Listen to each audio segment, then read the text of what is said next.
La consulta popular de mayo del 2011 consignó un mandato a la función legislativa que, a un año de proclamados los resultados de la consulta, tiene todavía una importante tarea por cumplir. Es nuestro invitado, el arquitecto Fernando Cordero, presidente de la Asamblea Nacional, que está en nuestros estudios aquí en Guayaquil. Arquitecto, buenos días. Bienvenido a Contacto Directo. Alfredo, buenos días. Y buenos días a todo el Ecuador. Arquitecto, desde que se instauró la democracia en el año 79, hace 33 años, usted es el ciudadano que más tiempo ha estado como titular de la función legislativa.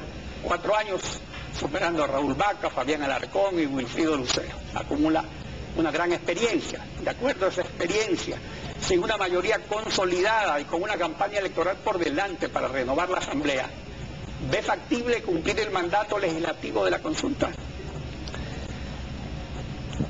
Los números a veces tienen el poder mágico, más que de unirnos, de hacernos reflexionar sobre lo que suponemos que es la realidad. Muchas veces esos números no están de acuerdo a lo que uno quisiera. Mucha gente quisiera que los números legislativos digan que vamos a tener enormes dificultades.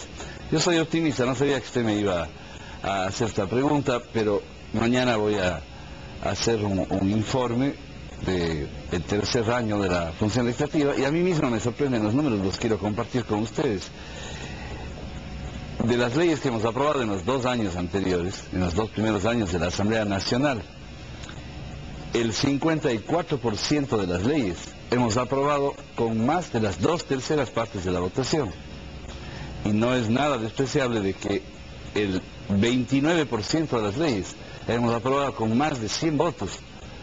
Eso a mí me hace optimista como ecuatoriano, no como presidente de la legislatura. Yo no creo que sea nada que tenga que ver con quién dirige la Asamblea. Es un acto de madurez en medio de lo poco que ha madurado todavía la política en el Ecuador.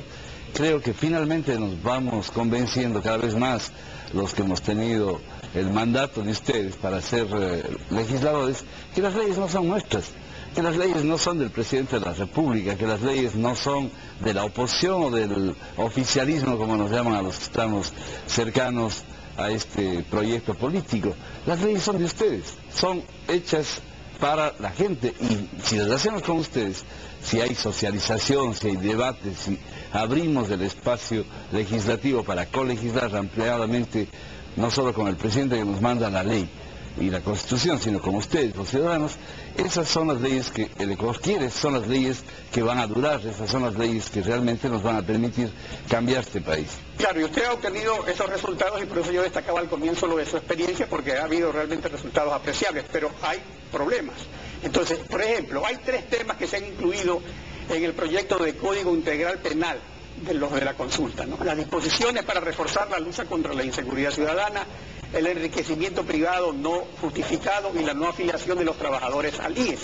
Ahora, ese proyecto tiene más de 800 artículos y trata una variedad casi infinita de temas que no tienen que ver con el mandato de la consulta popular. Esto obviamente presenta un obstáculo adicional. ¿No cree usted que fue un error haber incluido esos temas en un proyecto de ley tan voluminoso? Yo pienso que tal vez es el proyecto de ley más voluminoso en toda la historia del país. Bueno, y además estamos reformando el Código Penal a muy cerca de 80 años de promulgado. Además, el Código Penal vigente todavía en el Ecuador es un código del siglo XIX, pese a que se lo dictó en 1938. Es evidentemente un proceso complejo y es un tema o un conjunto de temas enormemente complicados. Pero lo urgente era el mandato de la consulta. Sí, dijo la consulta 3 temas.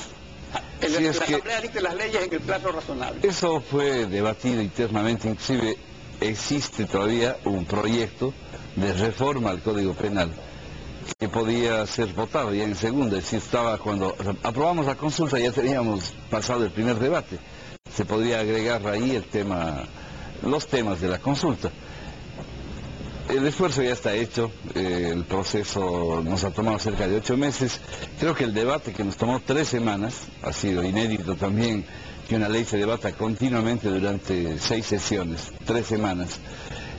Fue, yo creo que positivo en el sentido de que 143 intervenciones de los legisladores, más cerca de 20 de fuera de la Asamblea, dejan ver cuáles son los elementos sensibles. La gente que, sobre todo fuera de la Asamblea, vino a hablar con nosotros, puso énfasis en dos temas. Importantes sí, pero no los sustantivos y los esenciales, no tienen nada que ver con la consulta popular. El tema en torno al aborto, cuando hay más que una justificación, cuando hay un delito de por medio, como es una violación, y las complicaciones que significarían tener que catalogarle como delito previamente, porque ya no tendría mayor sentido hablar de una despenalización del aborto en el caso de una violación. Es un tema sensible, controversial, encontrado más que por temas jurídicos o políticos, por temas religiosos, claro, pero sí. También hay otros problemas. Se toca también el Código Penal Militar, el Código sí. Penal Policial. Pero esos temas fueron, o sea, hay una esos temas fueron bien, inclusive me parece que las propias intervenciones fueron muy precisas. En el caso de las críticas al Código Militar, fueron acompañadas de una serie de sugerencias muy concretas, que lo que hacen ver es que por los esfuerzos que se hagan en un colectivo, en una comisión especializada, se deslizan errores. Igual nos han hecho notar los médicos. Había por ahí un artículo que decía que las enfermedades contagiosas, uno podría ir a la cárcel por ser portador de una enfermedad contagiosa. Podría tener sentido si esa enfermedad realmente genera muerte, pero no por una gripe. ¿No va a dilatar la aprobación del Código Penal Integral? Yo espero que tengamos la madurez suficiente en el Pleno para dividir nuevamente el debate y la votación por libros, y evidentemente el libro primero es la parte sustantiva, el Código Penal propiamente, lo otro es el procedimiento y la ejecución de penas. Es el que más debate nos generó, pero creo que es necesario, y en este momento estamos en una fase interesante, que es aprovechar toda la experiencia acumulada, académica, profesional, de la gente que sin ser legislador tiene experiencia y puede estar en el detalle del pasar del texto a la realidad. Es decir, muchos temas pueden estar bien intencionados en su concepción, pero si la redacción no es precisa, esa es una de las cuestiones fundamentales. Y las palabras de la ley son como chispas de brillantes, sí, decía Jeremías Bentham, un filósofo inglés. Así es, o sea que hay que tener mucho cuidado. Por eso hay una materia, una especialidad que se llama técnica legislativa, que todos quisiéramos en definitiva tener 124 asambleístas de expertos, pero la política no escoge expertos, escoge personas que están... Los expertos tienen que estar en el equipo de asesoría. Ese es un tema a cambiar en esta misma asamblea, en el tiempo que nos queda, seguir mejorando cualitativamente la asesoría técnica, profesional, y en el futuro ojalá esto deje de ser una cuota de los partidos políticos y sea realmente, como en la mayor parte de países que han valorado la asesoría y la técnica legislativa, un equipo del más alto nivel profesional. Ahora, justamente sobre eso, sobre la cuestión de la cuota política. El cuarto tema es el proyecto de ley de comunicación, que está listo para ser votado artículo por artículo según decisión de la Asamblea. Pero aquí hay un nudo gordiano justamente por la cuestión política, que es inevitable además en un parlamento, en todos los del mundo. ¿Por qué? Está suficientemente claro que el proyecto que se apruebe va a ser modificado por el veto presidencial. El presidente lo ha anunciado repetidas veces. ¿No cree usted que esta realidad ha matado el proyecto por la desconfianza de que lo que apruebe la Asamblea luego va a ser cambiado?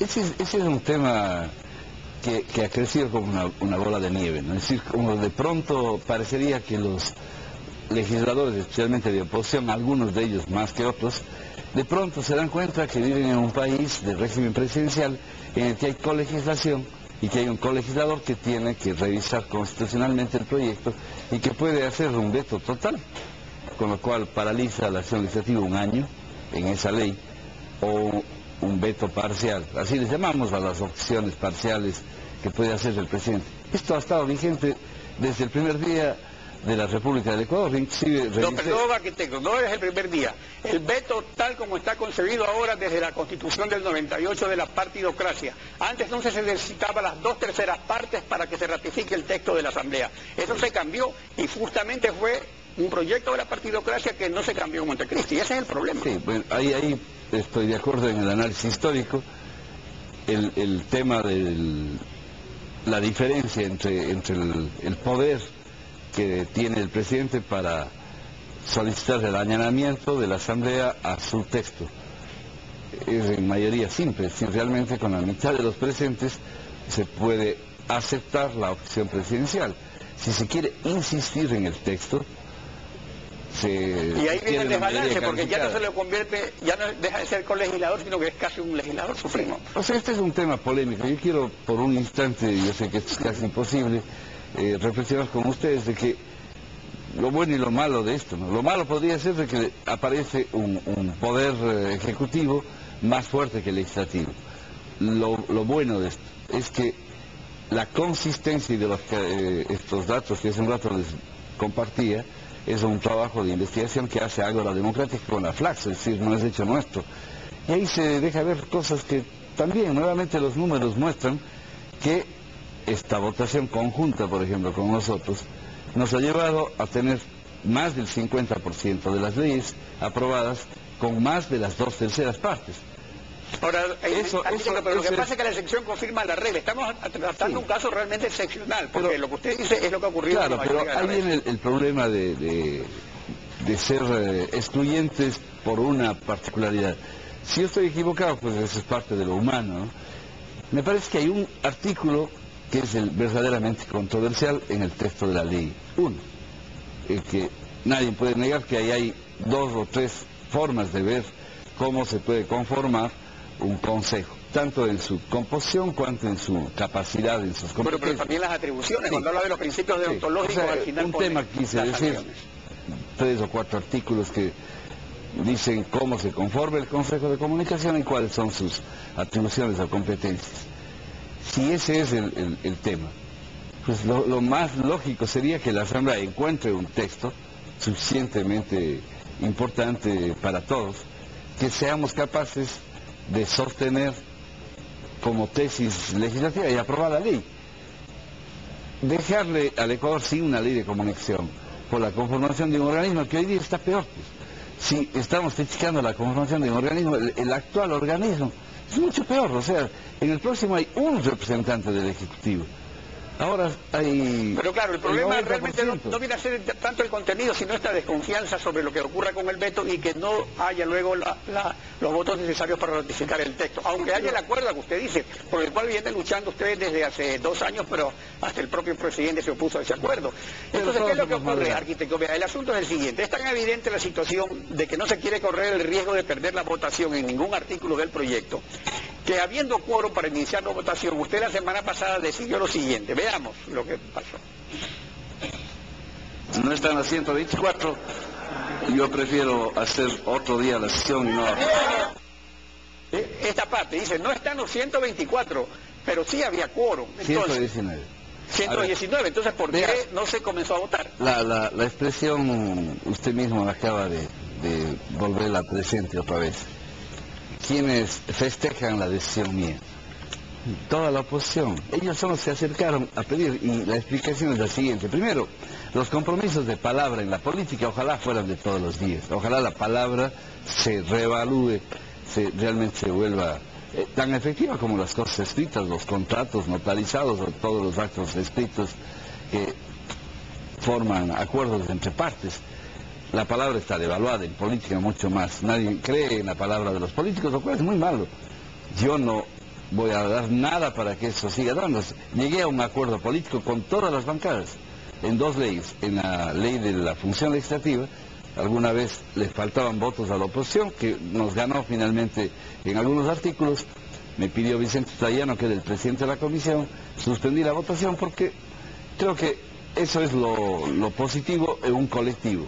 Perdón, porque hay un problema. ¿Y qué ocurriría, por ejemplo, si mañana hay mayoría y entonces en ese momento se instalan y se reconsidera la decisión de votar artículo por artículo y se decide votar en paquete el proyecto y se aprueba todo? ¿Puede ocurrir eso? No hay ningún secreto, Alfredo. Yo el día que pasó esto, tal como usted lo ha reseñado gráficamente, ese día les dije a todos los que estaban cerca a la presidencia, se acabó el compromiso de palabras. Yo ya no estoy obligado, porque tanto de mi bancada cuanto de la oposición faltaron 5 asambleístas, 2 de país y 3 de la oposición o de sectores que no son afines a Alianza País. Eso me libera a mí del compromiso de estar 124 que voy a asumir en algún momento. Ya, y sobre el compromiso de que se vote artículo por artículo. No, eso ojalá no se cambie, pero... Ojalá, dice usted, pero pudiera cambiar. Claro, fíjese lo que puede pasar. El día que algún grupo tenga 63 votos para tomar una decisión, lo cual también es polémico, porque algunos dicen, ¿cómo así se reconsidera después de tantas sesiones? Estamos ya en la sesión 179 y esto fue una resolución tomada en la 136. El procedimiento legislativo dice en esa sesión o en la siguiente. Algunos interpretamos de que esa sesión fue la del 11 de abril. Otros interpretan de que seguimos en esa sesión. Pero en definitiva lo que manda es la mayoría. O sea, si hay mayoría se puede interpretar. Si hay 63 votos, van a tomar la decisión de votar artículo por artículo o ratificar lo que ya decidimos o rectificar. Es decir, votar en paquete el proyecto. Si a mí personalmente me parecería una falta de seriedad. Un error porque desde el punto de vista inclusive político, muchos, yo aspiro de que votemos artículo por artículo y que en el momento del artículo 28, por ejemplo, los que dicen que es una ley que le siguen llamando mordaza, yo les quiero ver votar en el artículo 28 que dice expresamente que hay libertad de expresión y de opinión y que no hay censura previa. ¿Cómo votar en contra del artículo? Pero hay dos artículos conflictivos que usted dice, basta uno, artículo 2 y ya bueno, cambia el voten panorama. en contra de esos artículos. Bueno, entonces estará el país pendiente de lo que ocurra. Arquitecto, le agradezco mucho su participación en Contacto Directo, que nos haya acompañado hoy. Gracias, Alfredo. Estefi. Bueno, son las 7:24.